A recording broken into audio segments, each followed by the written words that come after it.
With no further ado, I think Professor Ravi Gomatam, please introduce yourself very briefly before you get started. And I believe you've requested that you do your entire 30 minutes.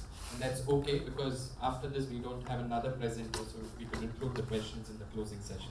So let's start with, let's right away get started. Thank you. Okay, I'll share my screen also. I'll show Yes, my please. PPT. Good morning to everyone. I'm very happy to be at this conference on Swadeshi Indology. Let me just go to share my screen here. Call.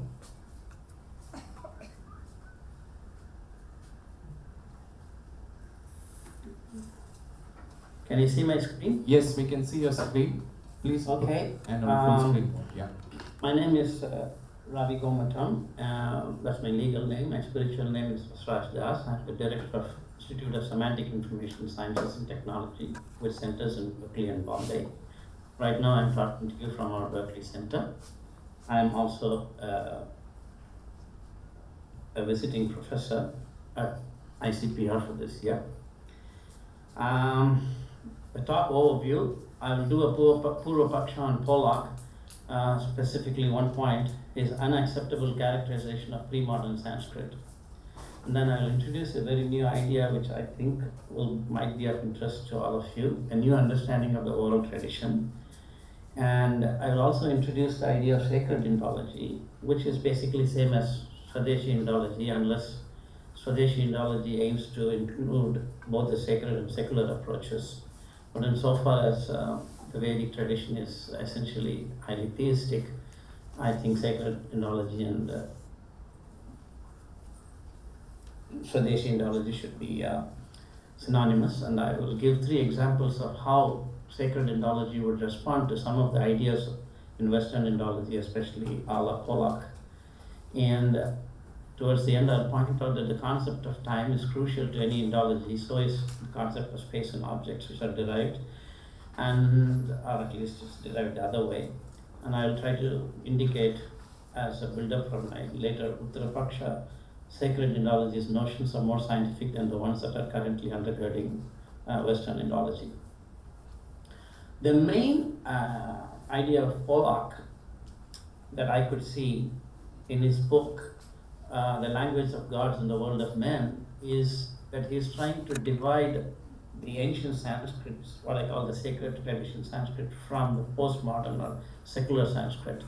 And then he introduces it in terms of European thought. And for example, the opening sentence of his book says, a great moment of transformation in culture and power in pre-modern India occurred in around the beginning of the Common Era when Sanskrit, long a sacred language restricted to religious practice, was reinvented as a code for literary and political expression. Look at the word reinvented. The title of the book says the language of the gods in the world of men. So you would think like the sacred tradition, how it got secularized and became temporal would be the theme. But actually, he's going to claim that sacred Sanskrit has nothing to do with this pre-modern Sanskrit, and so it's reinvented, it's completely different. And in fact, the very label pre-modern is connecting it to current times. Okay, pre-modern is actually a term in Western philosophy, coming from 17th century onwards. And this kind of introducing Sanskrit, the pre-modern terms, allows him to link it entirely to 18th century European thought, as I'll show by a couple of examples. And Pollock doesn't even name the antecedent sacred Sanskrit tradition in his works, and I'll call it the sacred tradition or the sacred Sanskrit tradition. Okay, his first step in the separation he tries to effect is that he claims that the pre-modern Sanskrit began around the Common Era. And I could find no factual basis for this claim in his book. And to date, everything around the Common Era is, of course, a British predilection. But the so-called Greek recorded history itself could be a myth. For example, Parmenides, who is presented as an eminent pre-Socratic philosopher, he composed, according to Diogenes, only a single work, a metaphysical and cosmological poem, and that is in the Stanford Encyclopedia of Philosophy, SEP. And SEP also says the work of Democritus, who is supposed to be the father of Greek atomism, has survived only in second-hand reports, sometimes unreliable and conflicting. And atomism is very much a part of ancient Indian thought. Euclid, famous for his book Elements, is now thought to be largely a fictitious character. Either a group of mathematicians wrote that book, or the book was already present and it was co-opted by the Greeks. And Pythagoras himself, again according to Stanford Encyclopedia, wrote nothing. So our knowledge of Pythagoras' views is entirely derived from reports of others. And in Rig Veda, we find in the construction of Yajñasala, essentially the Pythagoras theorem. Anyways, Greek thought, it seems an argument could be made, is actually a subset of ancient Indian thought. Its notion of 4 elements is a subset of the Sankhya idea of 24 elements. Our atomism actually is much, much deeper and relational as opposed to the objective naturalized idea of atoms the Greeks had. I have a thesis that Greek idea is pre-scientific, whereas the Vedic idea is post-scientific. It's relevant for the future of science, and I'll show that towards the end. Same is the idea of Greek gods, Minerva, Zeus, or the medical twin brothers. Pumbuhar is a well-known port in South India where Greek-Indian trade thrived 500,000 BC, and this is historical evidence. So the scanty Greek tradition, largely echoing Vedic ideas, has accorded primacy as a part of recorded history. But the Vedic tradition, with its immense range of works, the Vedas, Upanishads, Brahma Sutras, Puranas, Itihasas, Yamalas, etc., have survived intact in their full form and still influence the lives of hundreds of millions of devout Hindus around the world. But that's treated as mythology. It's unreasonable. The second step of the Europeanization of Sanskrit by Pollock is that he introduces the distinction Indian philosophers have drawn between Paramarthika and Vyavaharika, and he says it's the same as what the 18th century Italian thinker Vico has called Viram and Circum. And it is true. Viram, he defines this, points to the absolute truth of philosophical reason, and this is a characteristic of Pollock's style, which oftentimes is very dense and also pointless much times, and sometimes it's very sly. He uses the word absolute truth here, which is, of course, a preoccupation of Vedic tradition, Satyam Param, Param Satyam, or Brahman. But as far as I know, Italian thinkers have never talked of absolute truth. They have talked of philosophical reasoning. So, but he just throws it in like, a few bones for the, Indians. And Septum points towards certitudes that people have at different stages of their history that provides grounds for their beliefs and actions and workaday truths. This is more like empirical. So he's contrasting the pragmatic empirical truth with philosophical reasoning. And the idea of septum forms the core of this book. So upon this European view, Paramarthika and Vyavaharika go in 2 different directions, the philosophical and the everyday pragmatic. But according to the sacred tradition, Paramarthika and Vyavaharika are not opposed. They both aim for the same, the absolute truth, and the former is for those who embrace sannyas dharma, and the later is for those who follow regulated household dharma. It's dovetailing. So from this viewpoint, the emergence of pre-modern secular Sanskrit need not be due to imagined emergence of literariness or pursuit of political power, as Pollock claims. Rather, in the sacred tradition, we would attribute it to the inability of people in general to strictly follow either path, sannyas dharma or household dharma according to rules, due to the emergence of Kali Yuga. And sacred Indology will put Kali Yuga for 3100 BC, and as I grew up, we used to have Panjangams which talk about years not in terms of common era, but in terms of Kali Yuga times, and it will be called 5100 something right now. So this is very much a part of Indian history. I just want to show you a small video. This is a shot of a house in Srivilliputtur, which is near Madurai, and here it has got this shows actually a house where Periyalvar lived.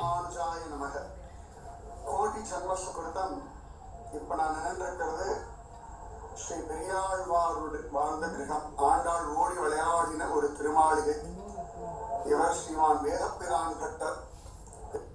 So this person is a 224th generation descendant of Alvar. Periyalvar was a famous Sri Vaishnavite, and the video goes on to show the actual deities that Alvar worshipped 5,100 years ago, start of Kali Yuga. So you see, this is a living history.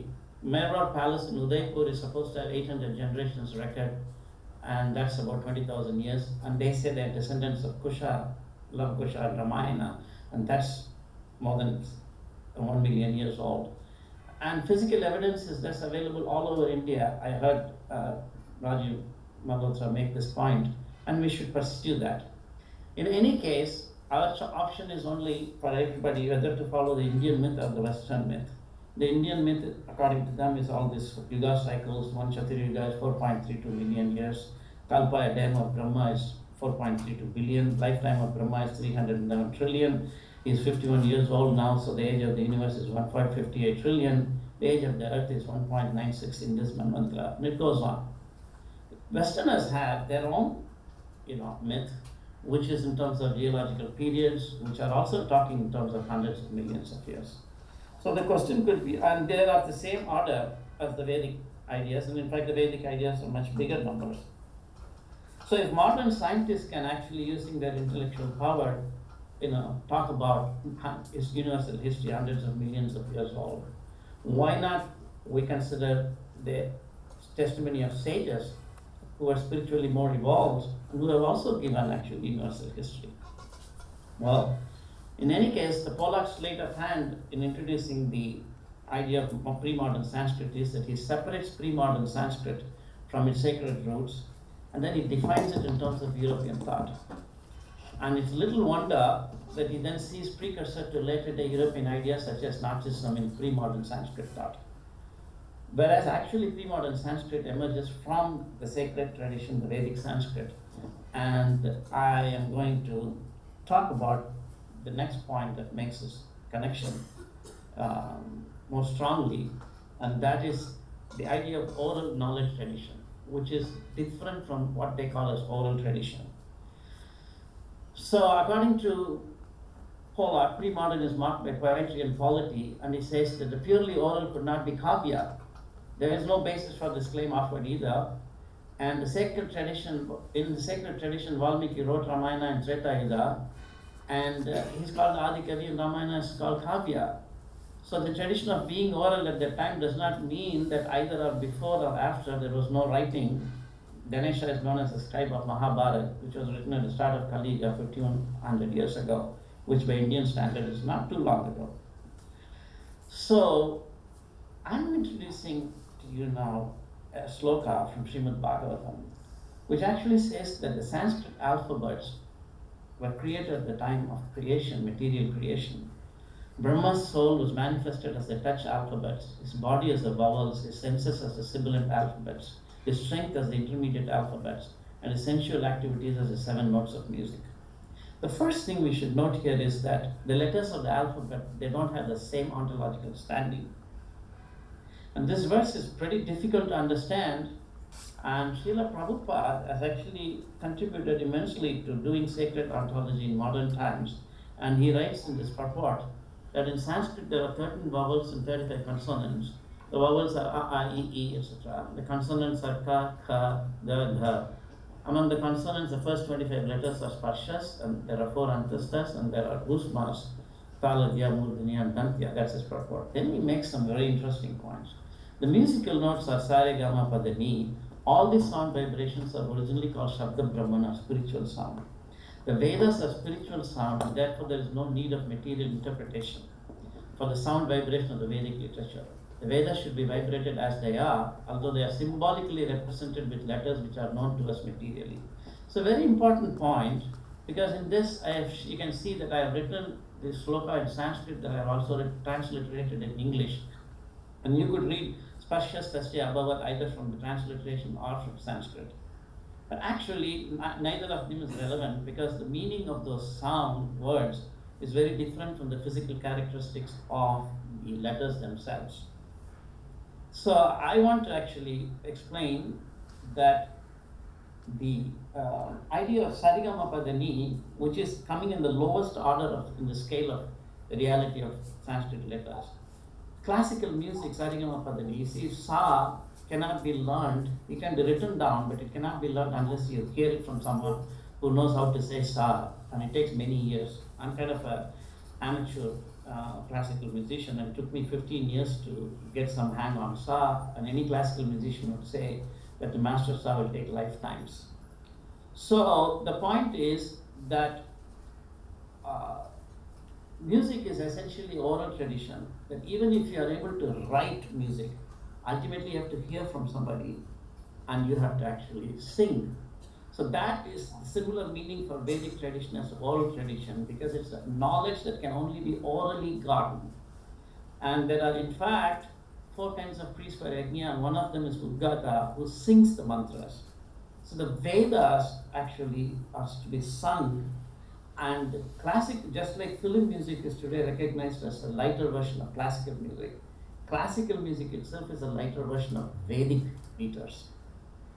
So the Vedas actually involve sound, which is to be heard and repeated. So the existence of written music sheets doesn't mean learning singing ceases to be oral tradition. Similarly, whether there is written script or not, even today, when Pollock claims we have script, the Vedas have to be oral tradition, and it would have to be heard from dharmadhikaris or spiritually realized people who know exactly, like music has to be learned by hearing from those who know how to sing. So I think Professor Jha made this point that if Indians are to bring sacred ontology actively into the field of play, we have to actually take back our sacred tradition seriously in our own lives. In any case, so the Western Indology is talking about the sacred tradition. Indology is similar to someone writing about classical Indian music without having ever learnt it orally. Pollock and others have actually not learnt the Vedic sound from authoritative sources. It requires following regulatory principles. Malhotra says that Pollock accepted that he doesn't follow the tradition, but he tries to do it objectively. And sound in the tradition, sacred tradition, is the first level of matter. Sound is information. This is not sound according to the sacred tradition, it's noise, and it can be measured in terms of wavelength. But actual sound is information. There are 4 qualities of information: para, pashyanti, madhyama, and vaikari sounds. Vaikari is what anybody can speak, and Western Indology is at the level of vaikari sound. Sacred Indology starts at the level of madhyama, and there are 2 more sounds. And current science minimally transcends vaikari sound. To give an example, if I ask people what is this, they'll say these are numbers. But these are not actually numbers. These are actually symbols for numbers, because numbers could be written like this, they could be written like this. And these are actually symbols for numbers. So if you Google that topic, what are numbers, you will be surprised to find that no one knows what they are. Even in modern times, there are 4 schools in mathematics: Platonic realism, conventionalism, Brewer's intuitionism, and stuff like Hilbert's formalism, which is the most dominant school. And so this, although we say 1, 2, 3, and sometimes we may think of 2 apples or 3 grapes, those are empirical things. And in pure mathematics, these sounds, numbers, they actually have a meaning that can be learned only by knowing pure mathematics. Pollock will dare not analyze pure mathematics in a mathematical paper just in terms of its written symbols. So because of this, Pollock is coming to this idea that I do not believe South Asia's contribution is the most important ever made to world knowledge, but we can ask why. If actually sound is the basis of information, and information is the first state of matter, sound is sabdat and avriti, then, and if modern knowledge is based on Vaikari sound and science is trying to move beyond it a little bit, and if Vedic knowledge is actually giving 4 levels of sound above that, why is it that one should summarily dismiss South Asia's contribution? It could be the most important ever made to world knowledge. And he's a little bit right about the claims like recipe for cold fusion in some Vedic text. We would say from sacred Indology viewpoint that the scientific conception of matter in Vedas is very different from modern work.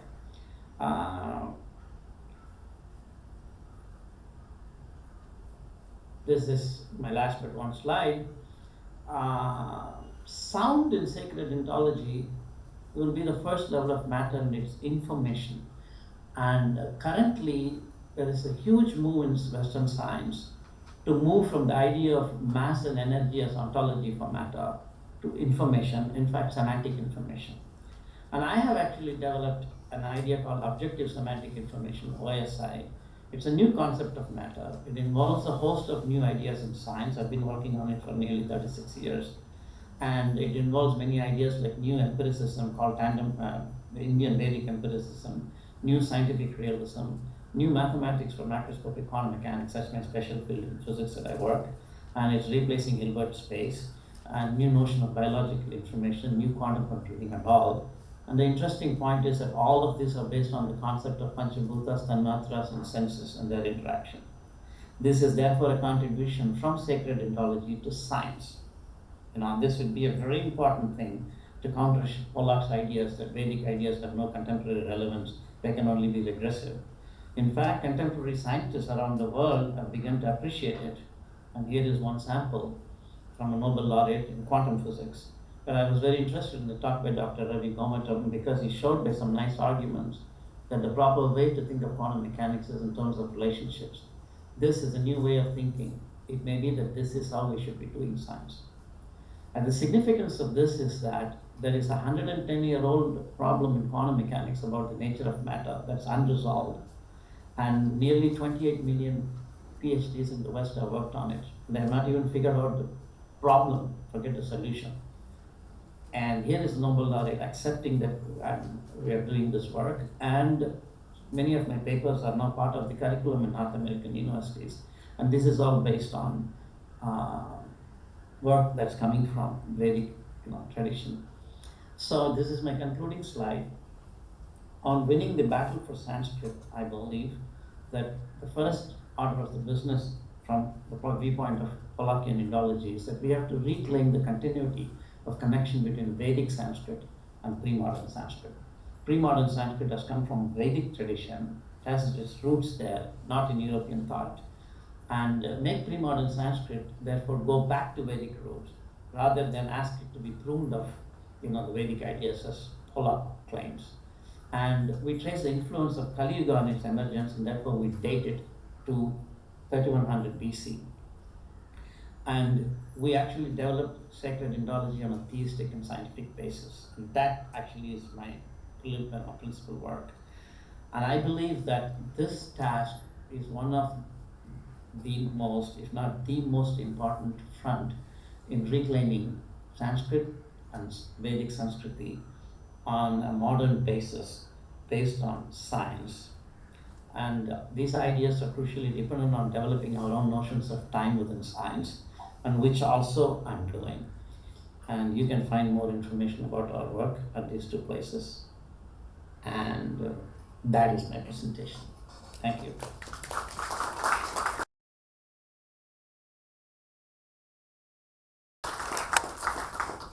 Yes, Dr. Gomatam, Yes, would you care to answer some questions? I'll be delighted. Anyone? In that case, have you considered the objection, not just of Pollock, but of very many Indologists, that there are proper scientific reasons that even Indians will readily accept for not claiming such extreme chronologies, such as Rama being in the Treta Yuga 1 million years ago, or even questioning, for example, the start of Kali Yuga with the Mahabharata in 3100 BC. I mean, you certainly are aware of the arguments that, you see, this is really very extreme, and that an India-centered Swadeshi Indology can mean many things, but not this extreme and so-called fundamentalist restoration of these Puranic beliefs in extremely long ages. I could not hear you very well, but if I understood your question, you're asking that this timing in terms of yugas and Kali Yuga starting in 3000 BC will not be taken seriously by Western Indologists. Yeah, not just by Pollock and his school, but by Indologists So across first of the all, spectrum. this is a huge topic, and I have just kind of indicated the contours of my work, but I could just say this. Pollock, I've seen, no, he's not, I don't think he's scientifically literate. He's not a scientist. And, whereas I'm a scientist, I work in quantum physics. And I have many published papers. The second thing is that we have to reconceive time within science. Few people know that in modern physics, there is no time. What is called time is called parametric time. And the time t is a parameter, it's actually a comparison of two motions. There is, opposing to this, there is something called psychological time or felt time, which is the time that you and I feel. But in physics, there is no room for that. It's a mathematical, just like the idea of object in physics as a point particle, for example, is a purely mathematical abstraction. It's a point in the Euclidean space. It is not like the object in the world, because objects in the world have finite extension, but points don't have. But physics is the idea of connecting mathematics to experience. That's a big topic. So similarly, time in experience is not connected in physics except in a very indirect way. But in quantum mechanics, the observations have to be treated as experience, and the time can be actually talked about in terms of felt time and quantified. So when we introduce this time in felt time within science, then people like Sheldon Pollock will have no basis for objecting to Vedic time traditions, because they are more scientific than the current parametric time. Because the current parametric time has failed in quantum mechanics. For example, quantum mechanics does not have an operator for time. But in our reinterpretation of quantum mechanics and developing a new physics, if we can bring this new concept of time, that's going to be, I think, a very major argument. I can't give the full details here, but that's the line of my response to your question. I hope I have responded. Raviji, can I ask a question? I find, I've read your papers previously also. Yes. And I feel that the originality and profoundness in the notion of time and how it could reshape quantum mechanics is very impressive. Thank you. But what I want to propose and ask you if it's possible is, there's a philosophy of science that you have based Yes. on Vedic principles. Right. Can this be developed and articulated independently of chronology? In other words, Of course. okay, so this may address. If you don't do that, if you don't start from the existing science, you don't have a new science. There has to be a connection. That is what, I'm sorry to interrupt you, but please go ahead. Yeah, no. I'm saying that to address Conrad's question about the immensely long periods of time in the Puranic chronology, my question is whether that Puranic time scale is a contingency for your philosophy of science to work, or whether your philosophy of science has its own validity regardless of that particular chronology of time. In other words, of course. In other It's words, not a contingent idea. It's not a so contingent idea. It that's stands fine. on its own. That is correct. So my feeling is that you have two things you are saying, and they can be decoupled. If you were to present your entire thesis with no relationship or dependence on the different yugas, purely as What? I didn't understand. Suppose you What were is to- no relationship? suppose you were to present your entire philosophy of time Yes. without any dependence or any contingency on the time scales of yugas. Suppose, would it be valid? Would it stand without the Puranic time scale being required? Yeah. See, yavanartha udapane sarvata sampradodake. What can be obtained from a little well can also be obtained from a great lake in Bhagavad Gita. So this Vedic viewpoint is a much bigger viewpoint. From this, if the Western scientists think that we actually want only an objective conception of matter that does not have any appeal to the sacred dimension, you know, soul or God or consciousness and stuff like that. Within that attempt also, they have run into some serious problems about matter, and we can help out. And that will actually form the basis to go to the next step above. Yeah, no, I know that I think that sometimes, let me just say, I know that I have an impression that you once asked me, why is it that in your papers you're not directly talking about the Vedic connection? Because in science first, we have to actually solve some problems in science.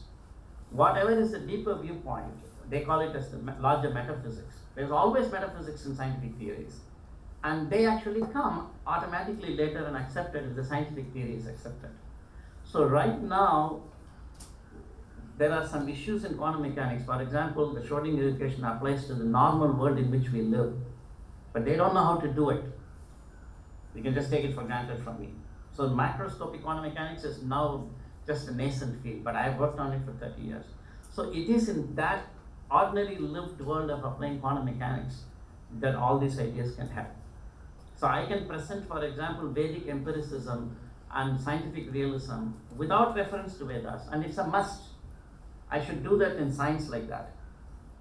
And later on we can show the connection, but in this conference I have gone out of my way and I have tried to show the connections.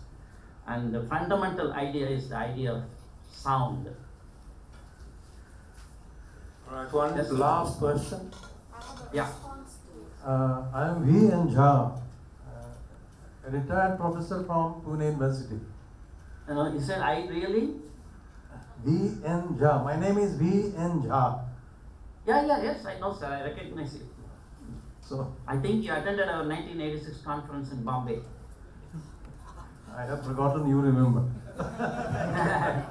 Although the picture is very fuzzy, I recognize Yeah, it. thank you. For others' information, I organized a conference on Anyway, science. I appreciate your presentation that there is no disconnect between Vedic Sanskrit and what we have said pre-modern Sanskrit, whatever name they give.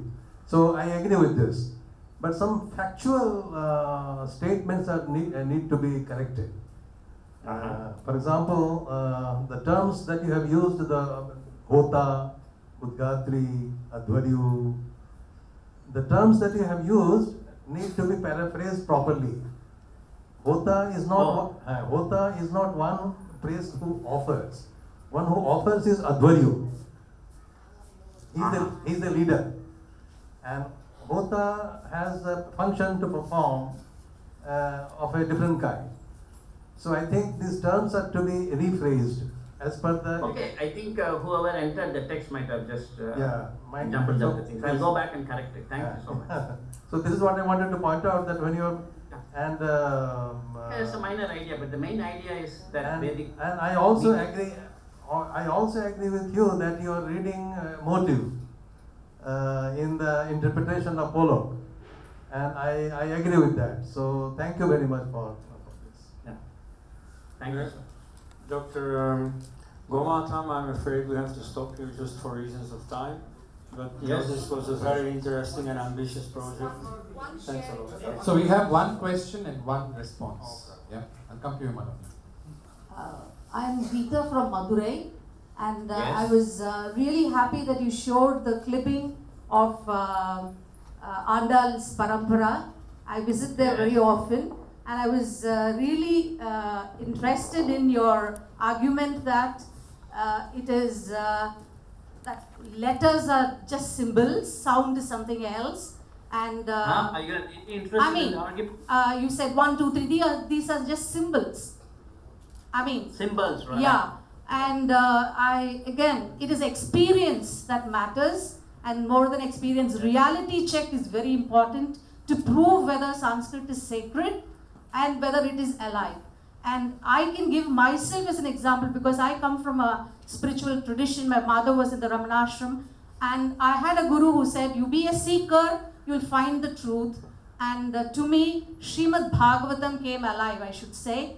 And there's a statement, yatha mam prapatyante tam sataiva bhajamyaham. So, and it is not just sage Shuka, but Baraha Pitam again, Krishna came alive to me. So I'm a living example to show that there is no disconnect between our Puranas, Itihasas and the present. And I want to do a lot of, bring in a lot of such experiences to prove that Sanskrit is alive and there is a continuity.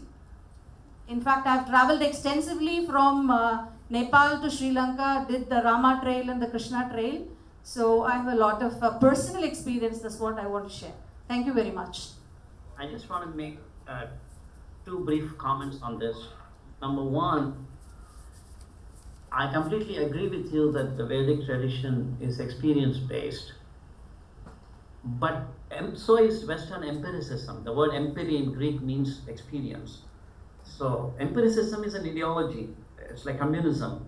It's experiencism.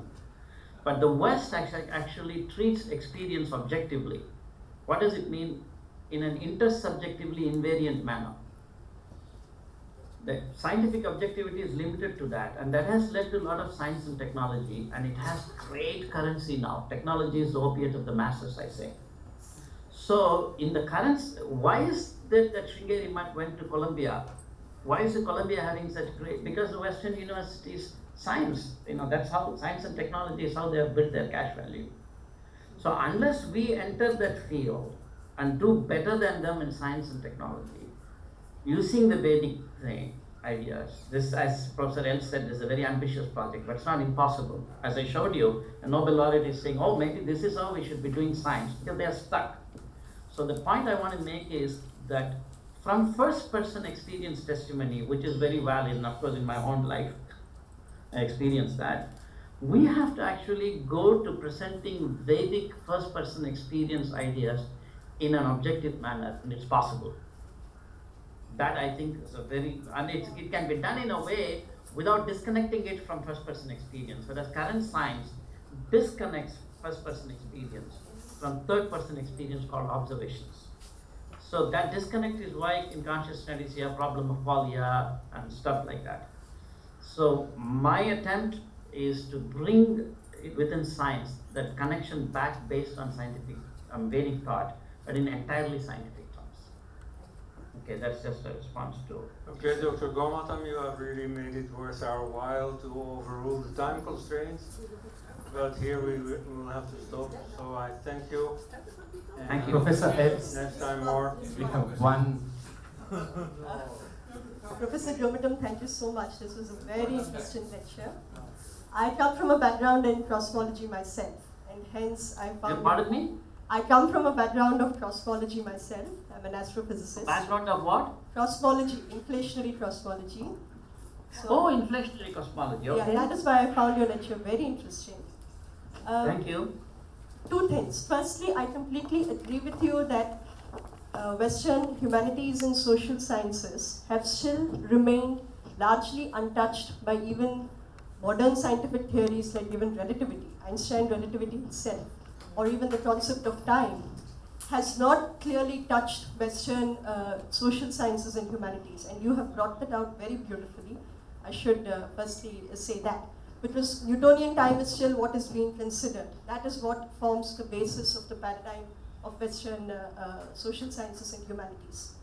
Secondly, as a student, for me to just explore this further, so the main branches you seem to be talking about are quantum information, you're talking about quantum gravity, there is pure mathematics, and I would even say maybe cognitive neurosciences. Would you say these are the four major branches that we have to explore as modern scientists, as well as then consider it from the Indian paradigm? Would these be the four major branches or any more? See, because the chair said that already we've taken a lot of time, and I also couldn't hear your points very well, I would suggest, I'm very interested because you're a physicist, so please send me an email. Two of our actually institute members are in the audience, and Dr. Rajan will talk to you, or Ravindran, and You give them your email address, and we will be in touch by email, and let's discuss Sure, these things, because I I will do that. completely hear what you said. I understand. Thank you, I will do that. Thank you. Over to the chair. Yes, so Dr. Gomatam, what is not worth saying 3 times is not worth saying once. So for the 3rd time, I thank you, and we enjoyed your contribution greatly. Goodbye. Thank you very much. Bye. Thank you.